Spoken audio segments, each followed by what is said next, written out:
राष्ट्रपति। इसी तरह से राज्य के विधानमंडल के भी 3 अंग हैं, कुछ राज्यों में, सभी राज्यों में नहीं। राज्य विधानमंडल के 3 अंग हैं, राज्य विधानमंडल, विधानमंडल 3 अंग हैं। राज्य के विधानमंडल के 3 अंग। पहला राज्यपाल, राज्यपाल, और दूसरा विधानसभा, विधानसभा। कुछ राज्यों में यह विधानमंडल द्विसदनीय बनाया गया है, जिसको हम विधान परिषद कहते हैं, विधान परिषद, विधान परिषद करते हैं। तो इस तरह से राज्य का जो विधान परिषद होता है, यह किसके ऊपर डिपेंड करता है? विधानसभा के ऊपर डिपेंड करता है, विधानसभा के ऊपर डिपेंड करता है। अनुच्छेद 169 में विधान परिषद के स्थापित करने या समाप्त करने की शक्तियां विधानसभा को प्रदान की गई हैं। अनुच्छेद 169 में कहा गया है कि विधान परिषद की स्थापना, विधान परिषद की स्थापना या इसको समाप्त कर सकते हैं, इसको समाप्त कर सकते हैं। और यह विधानसभा के 2/3 बहुमत के द्वारा होगा। ये विधानसभा जो है 2/3 बहुमत के द्वारा विधान परिषद की स्थापना करती है या इनका उन्मूलन कर देती है। जिन राज्यों में पहले से ही विधान परिषद हैं, यदि विधानसभा चाहे तो 2/3 बहुमत से उपस्थित और मतदान करने वाले 2/3 बहुमत से विधान परिषद का निरसन कर सकती है।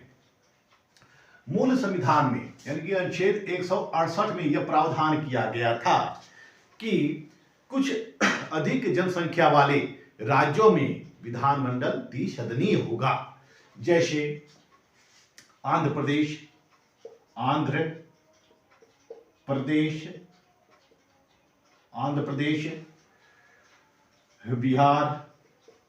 बिहार, मध्य प्रदेश, पश्चिम बंगाल,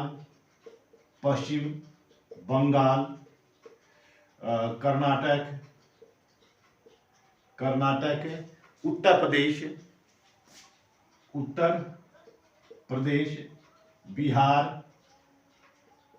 पंजाब,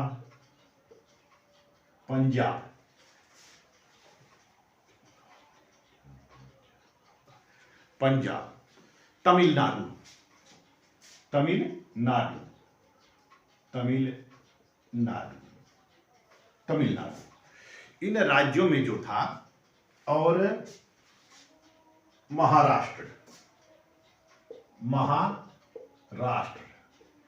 इन राज्यों में जब हमारा संविधान स्थापित हुआ था, तो उस समय इन राज्यों में जो विधानमंडल था वह द्विसदनीय रखा गया था। अनुच्छेद 168 में कहा गया था कि जिन राज्यों की जनसंख्या अधिक होगी उन राज्यों में विधानमंडल द्विसदनीय होगा। एक विधान परिषद होगी, एक विधानसभा होगी, दूसरी विधान परिषद होगी। और जिन राज्यों की जनसंख्या कम होगी वहां पे क्या होगा? वहां एक सदनीय होगा। तो इस तरह से बनाया गया था। आंध्र प्रदेश, बिहार, मध्य प्रदेश, पश्चिम बंगाल, कर्नाटक, उत्तर प्रदेश, बिहार, पंजाब और तमिलनाडु और महाराष्ट्र बनाया गया था। लेकिन समय समय पर जिन राज्यों में विधान परिषद की स्थापना की गई, उन राज्यों ने उसको समाप्त कर दिया गया। जैसे आंध्र प्रदेश ने 1985 में इसको समाप्त कर दिया गया, विधान परिषद को समाप्त कर दिया। इसी तरह से पंजाब ने 1969 में समाप्त कर दिया। पश्चिम बंगाल ने 1969 में विधान परिषद को समाप्त कर दिया। इन्होंने विधान परिषद को समाप्त क्यों कर दिया? क्योंकि ये राज्य ये समझने लगे कि विधान परिषद एक अनुपयोगी सदन है, इसकी कोई आवश्यकता नहीं है, इसलिए 2/3 बहुमत से इसका निरसन कर डाला। तमिलनाडु ने 1986 में विधान परिषद को समाप्त कर दिया। इसी तरह से पश्चिम बंगाल में, पश्चिम बंगाल हो गया, मध्य प्रदेश में जो था वह प्रस्तावित था मध्य प्रदेश में, लेकिन जब मध्य प्रदेश में प्रस्तावित था, लेकिन उस पर जब 1956 में राज्य पुनर्गठन अधिनियम लागू हुआ था तो मध्य प्रदेश में भी प्रस्ताव रखा गया था, लेकिन वहां पे स्थापना नहीं हुई। बिहार में बनी रही, इसमें नहीं हुई। कर्नाटक में विधान परिषद की स्थापना हो गई, उत्तर प्रदेश में स्थापना होगी, बिहार में स्थापना हो गई। और इसके अलावा जो 1956 में जम्मू कश्मीर में भी होगी, जम्मू कश्मीर 1956 में, जम्मू कश्मीर का संविधान जब 1956 में लागू हुआ तो वहां भी विधान परिषद की स्थापना हो गई, विधान परिषद की स्थापना होगी। आंध्र प्रदेश में पुनः 2007 में शुरू विधानसभा को स्थापित किया, विधान परिषद को स्थापित किया गया। आंध्र प्रदेश में 2007 को, मार्च 2007 में आंध्र प्रदेश में पुनः विधान परिषद की स्थापना होती है, लेकिन 2014 में जून 2014 में आंध्र प्रदेश के 2 टुकड़े हो जाते हैं, 2 राज्य हो जाते हैं, डिवाइड हो जाता है। एक तेलंगाना राज्य बन जाता है, तेलंगाना राज्य बन जाता है, दूसरा आंध्र प्रदेश आंध्र प्रदेश।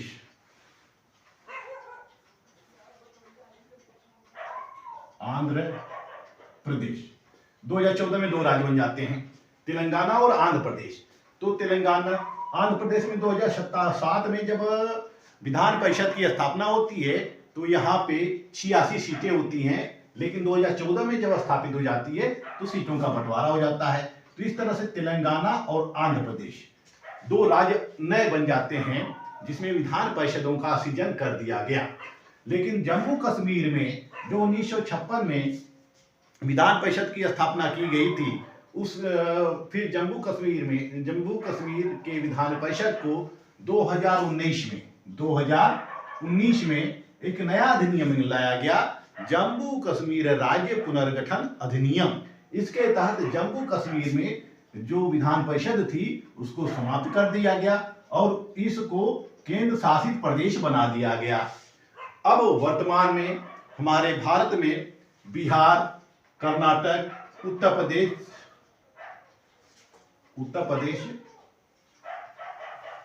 प्रदेश, तेलंगाना, आंध्र प्रदेश, यानी कि 3, 2, 5।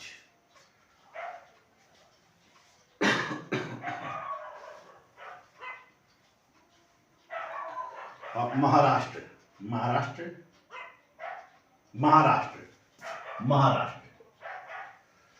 6 राज्यों में विधान परिषदें हैं, 6 राज्यों में विधान परिषद स्थापित हैं। विधान परिषद स्थापित है, 6 राज्यों में विधान परिषद है। बिहार में है, कर्नाटक में है, उत्तर प्रदेश में है, पंजाब में नहीं है, तमिलनाडु में नहीं है, महाराष्ट्र में है, तेलंगाना में है, आंध्र प्रदेश में है। तो विधान परिषदों की जो सबसे अधिक सीटें हैं वह उत्तर प्रदेश में है। उत्तर प्रदेश में इनकी सीट कितनी है, विधान परिषद की सदस्य संख्या कितनी है, 100 है। उत्तर प्रदेश में 100 है। इसी तरह से आंध्र प्रदेश में 58 है, आंध्र प्रदेश में 58 है। तेलंगाना में 40 है, महाराष्ट्र में 78 है, बिहार में 75 है, कर्नाटक में 75 है। 1, 2, 3, 4, 5, 6 राज्यों में विधान परिषदें स्थापित की गई है।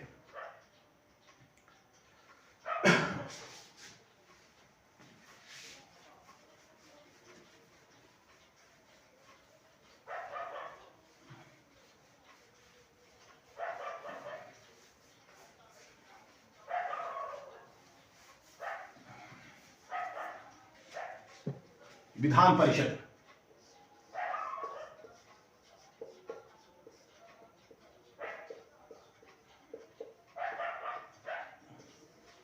गठन, विधान परिषद का गठन होता है। आइए हम जानते हैं कि विधान परिषद का गठन होता कैसे है। अनुच्छेद 171 में, अनुच्छेद 171 में विधान परिषद के गठन का प्रावधान है। विधान परिषद के रचना और गठन का प्रावधान है। अनुच्छेद 171 में कहा गया है कि विधानसभा के सदस्यों के जो संख्या होगी, यानी कि इसकी सदस्य संख्या जो होती है, सदस्य संख्या जो होती है, यह 1/3 होगी। किसकी? लेजिस्लेटिव असेंबली की, विधानसभा के सदस्यों की, विधानसभा के सदस्यों के 1/3 सदस्य संख्या होगी। और परंतु विधान परिषद की जो अधिकतम सदस्य संख्या है वह विधानसभा के सदस्यों के 1/3 होगी, परंतु 40 से कम न होगी। 40 से कम न होगी, 40 से कम नहीं होगी। 40 तो होना ही चाहिए, लेकिन जम्मू कश्मीर इसका अपवाद है। जम्मू कश्मीर इसका अपवाद है। जब 1956 में जम्मू कश्मीर का संविधान लागू हुआ था, तो वहां पे विधान परिषद की सदस्य संख्या जो थी जम्मू कश्मीर में JNK में कितनी थी? 36 थी। यह इसका अपवाद है। तो इसका गठन कैसे होता है? विधानसभा के बहुमत के द्वारा, विधानसभा के 2/3 बहुमत के द्वारा, जैसा कि अनुच्छेद 179 में कहा गया है कि संसद को किसी भी राज्य में विधान परिषद की स्थापित करने का या समाप्त करने का अधिकार दिया गया है। यदि प्रक्रिया क्या होती है, इनकी प्रक्रिया क्या होती है विधान परिषद की स्थापना की? सबसे पहले क्या होता है कि जो राज्य की विधान परिषद होती है, विधानसभा होती है, विधानसभा जो होती है वह बहुमत से, 2/3 बहुमत से पारित करती है इसकी गठन का संकल्प या स्थापना का संकल्प। वह 2/3 बहुमत से विधानसभा पारित करती है। उसके पश्चात वह संसद में जाती है, वह प्रस्ताव संसद में भेजा जाता है। संसद के द्वारा भी जब पारित हो जाता है तो राष्ट्रपति का सिग्नेचर होता है, उस प्रस्ताव पर राष्ट्रपति का हस्ताक्षर होता है। और जब राष्ट्रपति का हस्ताक्षर हो जाता है तो वह संकल्प पारित मान लिया जाता है और उसके अधीन वह उस राज्य में विधान परिषद की स्थापना हो जाती है, स्थापित हो जाता है। उस राज्य में विधान परिषद स्थापित हो जाता है। तो यह प्रक्रिया होती है। पहले विधानसभा का 2/3 बहुमत होता है, वह 2/3 बहुमत से वह अपना संकल्प, उस प्रस्ताव को भेजती है संसद के पास, संसद के पास जाता है। संसद उसको 2/3 बहुमत से संसद भी पारित करती है। संसद पारित करने के पश्चात वह राष्ट्रपति के पास जाता है, राष्ट्रपति के द्वारा अनुमोदन होता है, हस्ताक्षर होता है। और उसके जब राष्ट्रपति उस पर मंजूरी दे देते हैं तो उस राज्य में विधान परिषद की स्थापना का संकल्प या प्रस्ताव पारित हो जाता है। और विधानसभा उस अपने राज्य में, जिस राज्य की विधानसभा है, अपने राज्य में विधान परिषद की स्थापना कर सकते हैं। तो इस तरह से ये गठन होता है, इसका गठन होता है, प्रक्रिया होती है। अब जो विधान परिषद के जो सदस्य संख्या होते हैं उनका निर्वाचन कैसे होता है? निर्वाचन कैसे होता है उनका?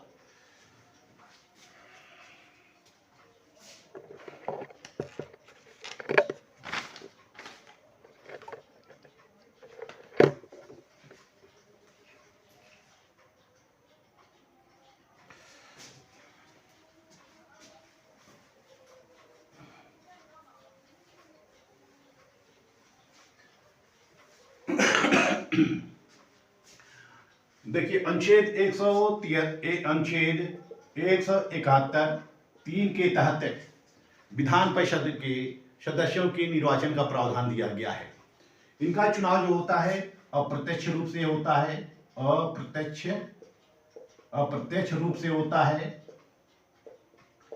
आनुपातिक प्रतिनिधित्व के माध्यम से होता है, आनुपातिक प्रतिनिधित्व के माध्यम से होता है, और एकल संक्रमणीय मत पद्धति के माध्यम से होता है। संक्रमणीय मत पद्धति के माध्यम से इनका चुनाव होता है। जिस तरह से राज्यसभा के सदस्यों का चुनाव होता है या राष्ट्रपति का चुनाव होता है, उपराष्ट्रपति का चुनाव होता है, वैसे विधान परिषद की सदस्यों का भी चुनाव होता है। तो इस विधान परिषद में चार प्रकार के निर्वाचक मंडल के द्वारा चुने जाते हैं। चार प्रकार के निर्वाचक मंडल होते हैं। कितने प्रकार के होते हैं? चार प्रकार के निर्वाचक मंडल होते हैं। चार प्रकार के निर्वाचक मंडल के द्वारा विधान परिषद के सदस्यों को चुना जाता है। चार प्रकार के निर्वाचक मंडल होते हैं। पहला क्या होता है? 1/3 सदस्य जो होते हैं यह विधानसभा द्वारा चुने जाते हैं। विधानसभा द्वारा चुने जाते हैं। दूसरा 1/12 सदस्य जो होते हैं वह अध्यापकों के द्वारा चुने जाते हैं। सदस्य अध्यापक के द्वारा चुने जाते हैं। ऐसे अध्यापक जो माध्यमिक शिक्षा से संबंधित हो या विश्वविद्यालय स्तरों के विश्वविद्यालय शिक्षक हों, उन शिक्षकों के द्वारा माध्यमिक शिक्षण संस्थाओं या उससे उच्च शिक्षण संस्थाओं के अध्यापकों के द्वारा चुने जाते हैं 1/12 सदस्य। तीसरा निर्वाचक मंडल कौन होता है? 1/12 सदस्य जो होते हैं, 1/12 सदस्य यह स्नातकों के द्वारा चुने जाते हैं। स्नातक के द्वारा। ये स्नातककार होते हैं जिन्होंने 3 वर्ष पूर्व परीक्षा उत्तीर्ण कर ली हो। 3 वर्ष पूर्व बीए की डिग्री, स्नातक ग्रेजुएट जो ग्रेजुएट हो चुके हों, ग्रेजुएट हुए उनको 3 वर्ष हो गया हो, ऐसे व्यक्तियों के द्वारा, ऐसे स्नातकों के द्वारा 1/12 सदस्यों का चुनाव होता है। चौथा जो होता है 1/3 सदस्य जो होते हैं, 1/3 सदस्य यह स्थानीय संस्थाओं के द्वारा चुने जाते हैं। स्थानीय संस्थाओं के द्वारा, संस्थाओं जैसे कि ग्राम प्रधान, क्षेत्र पंचायत सदस्य, जिला बोर्ड, जिला पंचायत इत्यादि, ये स्थानीय संस्थाएं हैं। इन स्थानीय संस्थाओं के द्वारा 1/3 सदस्यों का निर्वाचन होता है। पांचवा राज्यपाल के द्वारा। 1/6 सदस्य जो होते हैं वह राज्यपाल के द्वारा चुने जाते हैं। राज्यपाल के द्वारा चुने जाते हैं। राज्यपाल के द्वारा मनोनीत होते हैं। 1/6 सदस्य। इस तरह से जो विधान परिषद के सदस्य होते हैं, जो विधान परिषद होता है, विधान परिषद के सदस्य को चुनने की विभिन्न तरीके होते हैं या विभिन्न क्षेत्रों से आते हैं।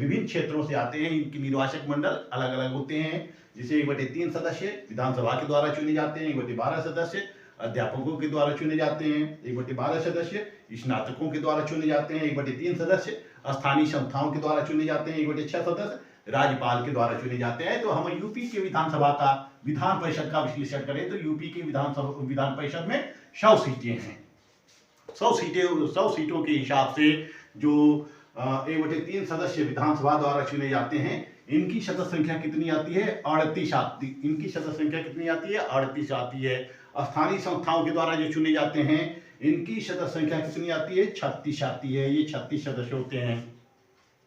इसके अलावा अध्यापक 1/12 सदस्य, 1/12 सदस्य यह अध्यापकों के द्वारा चुने जाते हैं, तो इनकी सदस्य संख्या कितनी होती है? 8 होती है। राज्यपाल के द्वारा 1/6 सदस्य मनोनीत किए जाते हैं, तो ये 10 होती है। इस तरह से कुल मिलाकर ये 100 सदस्य होते हैं। 38 सदस्य विधान परिषद में, 38 सदस्यों को विधानसभा के द्वारा चुना जाता है, 36 सदस्यों को स्थानीय संस्थाओं के द्वारा चुना जाता है, 8 सदस्यों को माध्यमिक शिक्षक या उच्च शिक्षण संस्थानों के या विश्वविद्यालय संस्थानों के विश्वविद्यालय शिक्षकों के द्वारा चुना जाता है।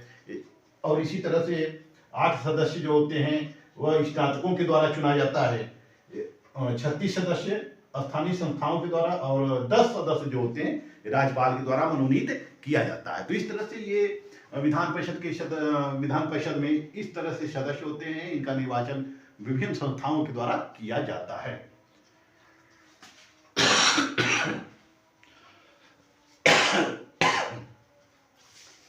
अब आपको बताते हैं इनकी योग्यता की।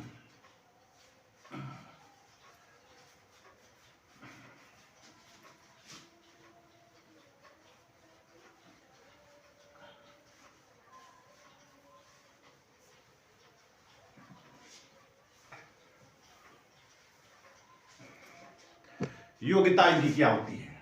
योग्यता विधान परिषद का सदस्य बनने के लिए योग्यता क्या होती है? सारी योग्यताएं वही होती हैं जो विधानसभा का सदस्य लड़ने के लिए, सदस्य बनने के लिए योग्यता होती है। केवल एक अंतर होता है, क्या? आयु का।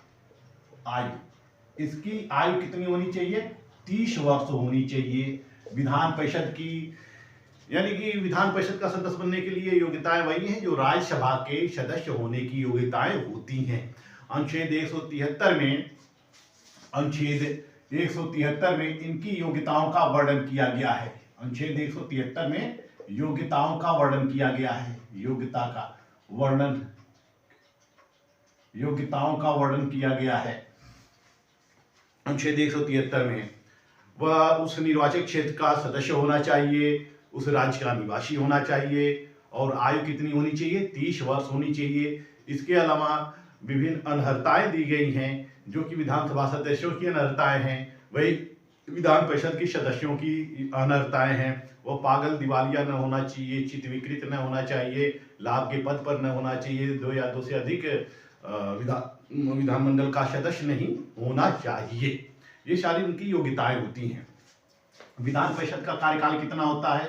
कार्यकाल, विधान परिषद का जो कार्यकाल होता है वह अस्थायी सदन है। यह एक अस्थायी सदन है, यह भंग नहीं होती है। इसके सदस्यों का कार्यकाल जो होता है 6 वर्ष होता है। 1/3 सदस्य जो होते हैं वह 2 वर्ष के पश्चात सेवानिवृत्त होते रहते हैं। 2 वर्ष के पश्चात सेवानिवृत्त होते रहते हैं। उनके स्थान पे नए सदस्यों का चुनाव होता रहता है। नए सदस्यों का चुनाव होता रहता है। तो कार्यकाल कितना है? एक बार कोई एमएलसी बन जाता है, यानी कि विधान परिषद का जो सदस्य होता है उसको हम क्या बोलते हैं? एमएलसी बोलते हैं। और विधानसभा के सदस्य को क्या बोलते हैं? एमएलए बोलते हैं, एमएलए बोलते हैं। तो 1/3 सदस्य 2 वर्ष के पश्चात सेवानिवृत्त होते रहते हैं। पदाधिकारी कौन कौन होते हैं? पदाधिकारी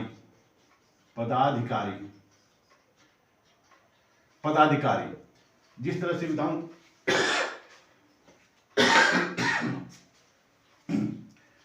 तरह से विधानसभा में या लोकसभा में या राज्यसभा में एक सभापति होता है, एक उपसभापति होता है, उसी तरह से विधान परिषद का सत्र संचालित करने के लिए एक सभापति होता है, एक उपसभापति होता है। इन सभापति और उपसभापति का जो निर्वाचन होता है, सभापति और उपसभापति का जो निर्वाचन होता है, यह इन्हीं के द्वारा किए जाते हैं। एमएलसी के द्वारा ही, विधान परिषद के सदस्यों के द्वारा ही ये इनका निर्वाचन होता है। इनको संकल्प पारित करके या प्रस्ताव पारित करके हटाया जा सकता है, लेकिन हटाने के पूर्व, संकल्प पारित करने के 14 दिन पूर्व उनको सूचना देनी चाहिए। 14 दिन पूर्व उनको सूचना देनी चाहिए। 14 दिन पूर्व उनको सूचना देनी चाहिए।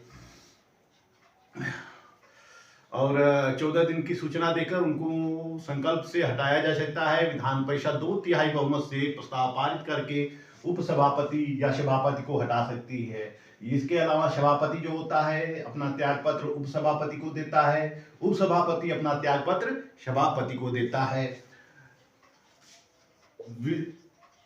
एमएलसी होने के पश्चात, विधान परिषद का सदस्य होने के पश्चात इनका शपथ ग्रहण होता है, जो कि अनुच्छेद 188 में दिया गया है।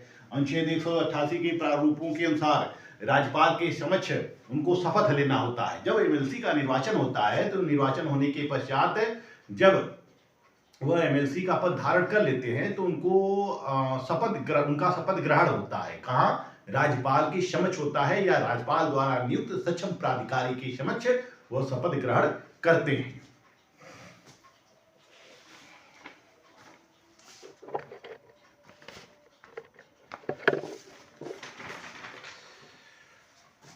वेतन भत्ते, इनके वेतन भत्ते कितने होते हैं? वेतन भत्ते के बारे में बहुत बताने की हमें आवश्यकता नहीं है इस वीडियो में, क्योंकि मैंने पिछले वीडियो में आपको विधानसभा के सदस्यों के वेतन भत्ते के बारे में बताया था। विधान परिषद के सदस्यों के वेतन भत्ते वही होते हैं जो विधानसभा के सदस्यों के वेतन भत्ते मिलते हैं। अधिवेशन और गणपूर्ति। अधिवेशन कब होता है? प्रत्येक, यानी कि 2 बार होता है, साल में 2 बार होता है। 6 महीने का अंतर होना चाहिए। 6 महीने का अंतर होता है, 2 बार होता है। और इनका अधिवेशन वर्ष में 2 बार होता है और दोनों अधिवेशनों के बीच यानी कि प्रथम बैठक प्रारंभ होने के पूर्व और अंतिम बैठक जब समाप्त हुई होती है उसके बीच 6 महीने का अंतर होना चाहिए। 6 महीने 2 बैठक यानी कि 2 बैठकों के बीच 6 महीने का अंतर होना चाहिए। अधिवेशन के लिए गणपूर्ति कोरम आवश्यक होता है। कोरम वही है जो लोकसभा के सदस्य के हैं, राज्यसभा के हैं, विधानसभा के सदस्य हैं। विधानसभा के लिए है 1/10 कोरम होना चाहिए इनका, यानी कि गण पूर्ति होनी चाहिए। कितना? 1/10 सदस्यों का। 100 सदस्य है उत्तर प्रदेश के विधान परिषद में, तो 10 सदस्य उपस्थित हैं तो कार्रवाई चल सकती है। विशेषाधिकार वही है, विशेषाधिकार वही हैं जो लोकसभा के सदस्यों को हैं या विधानसभा के सदस्यों को है। अनुच्छेद 194 में विशेषाधिकारों की बात कही गई है और जो विधानसभा के सदस्यों को प्राप्त होता है वही विधान परिषद के सदस्यों को भी प्राप्त होता है।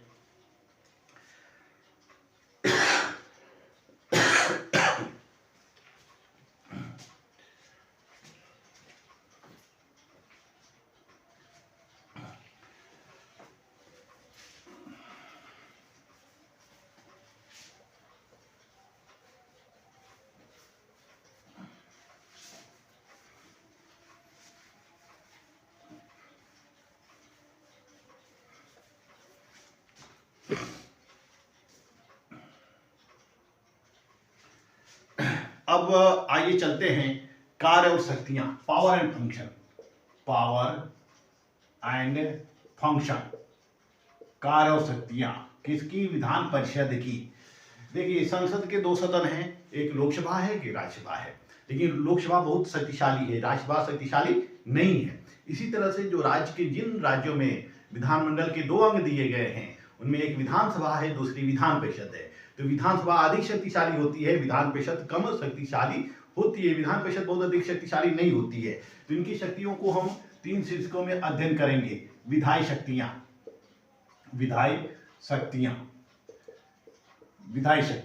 देखिए जो विधेयक होते हैं 2 प्रकार के होते हैं, एक सरकारी विधेयक होता है, एक निजी विधेयक होता है। सरकारी विधेयक भी 2 प्रकार के होते हैं, एक साधारण विधेयक होता है, एक वित्त विधेयक होता है। तो जो साधारण विधेयक होता है वह संसद के किसी सदन में प्रस्तुत किए जा सकते हैं। इसी तरह से साधारण विधेयक विधानसभा में या विधान परिषद में प्रस्तुत किए जा सकते हैं और दोनों सदनों के द्वारा उसको मंजूरी मिल जाती है। उसके पश्चात राज्यपाल का सिग्नेचर हो जाता है, फिर वहां पर कानून बनता है।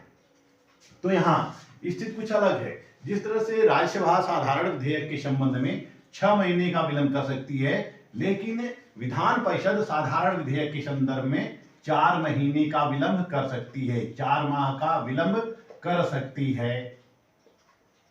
सकती है।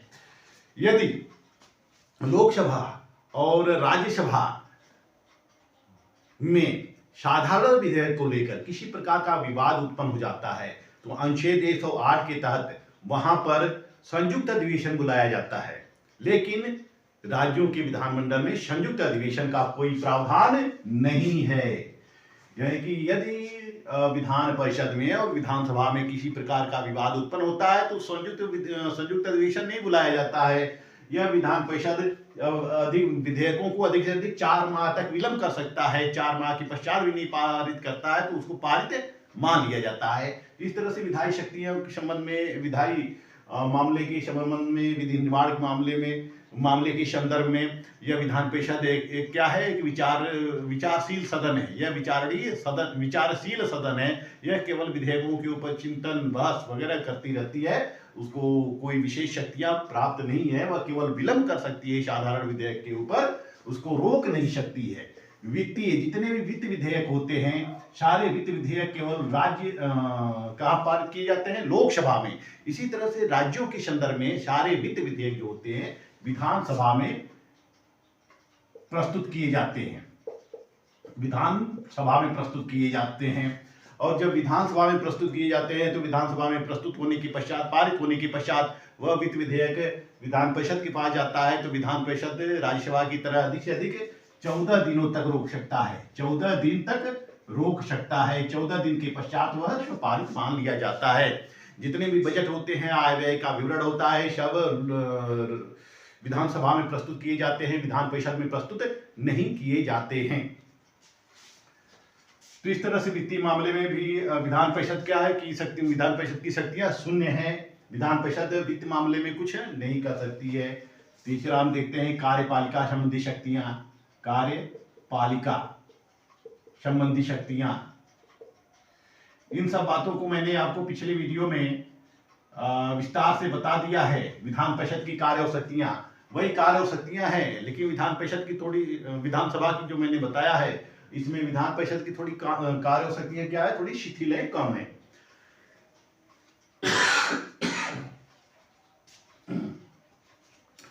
देखिए, वैसे तो कार्यपालिका जो होती है विधानसभा के प्रति उत्तरदायी होती है, विधान परिषद के प्रति उत्तरदायी नहीं होती है। सरकार कहां से बनती है, कार्यपालिका का गठन कहां से होता है, विधानसभा से होता है, विधान परिषद से तो होता नहीं है। तो कार्यपालिका विधानसभा के प्रति उत्तरदायी होती है, इसलिए विधानसभा का कार्यपालिका के ऊपर नियंत्रण होता है। लेकिन विधान परिषद के कार्यपालिका विधान परिषद के प्रति उत्तरदायी नहीं होती है, इसलिए विधान परिषद कार्यपालिका के ऊपर कोई नियंत्रण स्थापित नहीं कर सकती है। बस वह क्या कर सकती है, सरकार के विरुद्ध निंदा प्रस्ताव पारित कर सकती है, या किसी मंत्री के विरुद्ध निंदा प्रस्ताव पारित कर सकती है, वह जांच आयोग की मांग कर सकती है, कटौती कर सकती है, या विधेयक को अस्वीकृत कर सकती है, यही सब कर सकती है। और इसके अलावा विधान परिषद कुछ कर नहीं सकती है। ये कार्यपालिका को किसी विशेष तरीकों से कंट्रोल नहीं कर सकती है। वह सरकार की नीतियों की आलोचना कर सकती है, उनसे प्रश्न पूछ सकती है। तो इनके माध्यम से वह सरकार के ऊपर या कार्यपालिका के ऊपर विधान परिषद के सदस्य एमएलसी नियंत्रण रखते हैं। जिस तरह से हम देखते हैं कि विधान परिषद की जो शक्तियां हैं वह क्या है, विधायी शक्ति, वित्तीय शक्ति और कार्यपालिका संबंधी शक्तियां। इन्हीं मामले में इन्हीं सब शीर्षकों के अंतर्गत हम समझ सकते हैं।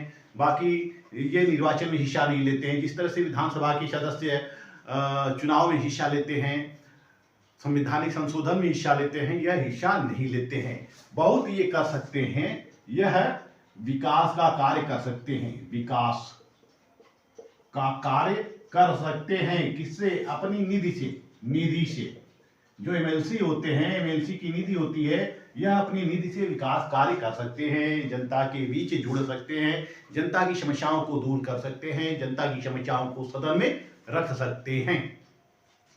तो इस तरह से ये मेरा विधान परिषद कार्य और शक्तियां, रचना, संगठन इत्यादि के बारे में मैं आप लोगों को अवगत कराया। यह चैप्टर या यह लेक्चर मेरा अच्छा लगे तो मेरे वीडियो को लाइक और सब्सक्राइब, कमेंट बॉक्स में कमेंट लिखना न भूलिएगा। तब तक के लिए धन्यवाद।